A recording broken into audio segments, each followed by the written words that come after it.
Well, the shocking news last night, Prince Philip involved in this car crash near the Sandringham estate in Norfolk. He came out unscathed, which was remarkable. When you have a look at that vehicle, it's a nasty old crash, that, isn't it? And it's interesting, though, isn't it? We don't know what happened yet, but immediately people went to the fact, he's 97, should he be driving? I mean, that is the big discussion. Yeah, but we do know that as you get older, you get cognitive decline. I mean, I'm feeling it myself at 54. You do, and I think that it's a really difficult thing. I mean, I'm so proud of my dad, that my dad just went away quietly and just made the decision that he wasn't going to drive anymore. He didn't make a big fuss about it. Hard decision, though. It is, but it took the pressure off us, having to say, Dad, do you think you might... Well, also, when do you know when that time is? Because my grandma only just recently gave up her licence. But before that... At what age is this? She's 90. All right. So she's been driving up until 90, and... I love your nan. Every time we talk about your nan, I love your nan. The thing is, I was expecting her to say her nan was 65. No, but I would have put my children in her car. I felt she was completely competent. She was a great driver, and there wasn't one part of me that thought, oh, God, we better get her off the road. And that was while she was in her 80s. So it must be different for different... Yeah. Towards the end of my dad's driving life, and my mum was fine for a while after that, she just very subtly didn't have my children in the car when my dad was driving. Oh. And it was never a big thing, but it just didn't happen, and she made sure that it didn't happen. And yet he was still driving on his own for a while after that. And logically, you think, well, you're either fit to drive or you're not. Yeah. Whether you've got children there, because it could be somebody else's children. But for a lot of people, I mean, I'm really impressed that your dad took that decision, because for my dad, and I think for a lot of other people, it was part of who he was as a man, really, to be able to drive. Your freedom, your independence. Yeah. You know. My granddad's 90 and he's recently stopped driving.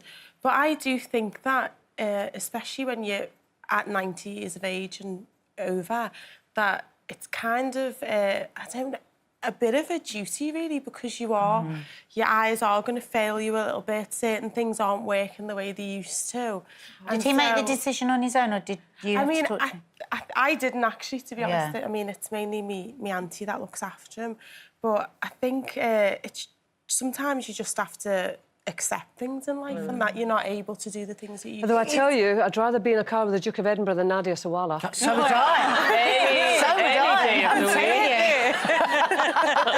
Well, no, but I'm very proud of myself, because I've given myself a lifetime ban, because I know I'm not a good driver. Not everyone is supposed to drive. This is the thing, though, isn't it? Is that there are some people who are 17 who I think are much less competent drivers, or, you know, at any age, at 30, 40, 20, whatever. You have to gauge each person individually. I don't think you can say all people over 80. Yeah, but it's because it's an identifiable group, isn't it? We're able to say old people, there must be a problem, so they can't drive. But all across the driving spectrum, there are people who probably shouldn't be on the road. And I mean, I have to say, you were right to take yourself off the road, because I gave her a couple of driving lessons a couple of times. And it was disastrous. But the thing is, it's just because my mind wanders, and I think your mind shouldn't wander when you've got a lot of things to keep your eye on. I mean, it's... But was it difficult for you? Because when Grandma did finally give up her licence, she lost her independence to take herself to appointments. She then had to ask for a lot more help. You know, she relies on other people now. Thank God she's got an incredible community around her. But do you feel... Well, it is difficult. It is difficult, but I just don't think every single person should drive. I think it's as simple as that. We're not all good at everything. And I remember once talking to this police officer who'd worked 10 years with young people, and she said to me, all the things that parents worry about, I will let my daughter go to a party, I will let my daughter go on the tube, I will let my daughter stand late by the bus stop. The one thing I will not let my daughter do, my teenage daughter, is get in the car with a teenage boy. Or a teenage girl. That's just what I said. She goes, that's the single most dangerous thing that your child can do. But what about when they want to drive? What about when Maddie wants to drive? Maddie started coming going, oh, so-and-so's got a car, and I'm like, have they?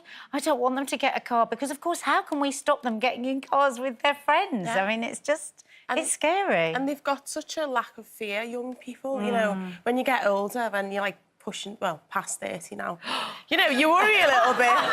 You worry a little bit. So you take less risks. But then when you're a kid, you're a bit like, you do silly things. Yeah, you and feel take invincible, risks don't you? and- It's part of the joy of youth. You feel like nothing bad's ever going to happen to you. And see speed on a motorway, maybe. Yeah. Yeah, sad. Well, there's all sorts of conversations, isn't there, about whether or not young people should have some kind of probationary period or whether they should have a speed limiter on their car or I mean, whatever. what about the fact that you can pass your test, which I did, pass my test, and the very next day you can go on the motorway? Yeah. I mean, when I'd passed my test, and obviously I was a very bad driver, so I got, even though I'd passed, I got a driving instructor to take me on the motorway. And as I came off that slit road and onto the motorway... You've got the terminology now. I was screaming, crying, and he was like, right, we've got to get you off. You were driving? Oh, man, it's so scary. Well, imagine if I hadn't taken an instructor with me.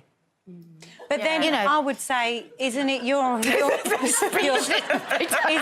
responsibility then to go, I need to do a pass plus? I need to go and get my Well, no, highway I motorway don't think, skills. because I think most 17-year-olds will not take a pass plus if it's Even I if think it they're needs to that be the scared, law that you though. get trained on the motorway. Yeah. The motorway is the Yeah. most dangerous place, and you can pass your test on a Monday morning and be driving Monday night. Yeah. Yeah. There's a lot of people live in rural areas and, they don't have access to motorways, so I think that's one of the reasons that, There it's is not some part of it. really, really good comments on this. Sue says, if my mother couldn't drive anymore, she would be housebound and the rest of the family would have to drop everything to take her to doctor's appointments, etc.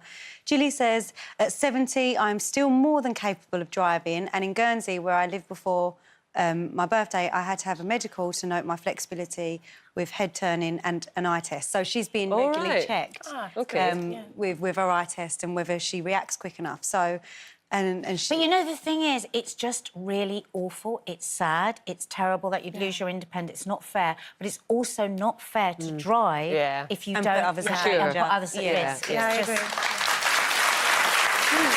Yeah, that's right. I think it's more than independence. It's also just a feeling that they're coming to the end of their adult capabilities. I think there's a Yeah, really really deep hard. psychological thing in there. But when we have driverless cars, then hopefully it's not going to be an issue. Crikey. I'd like that.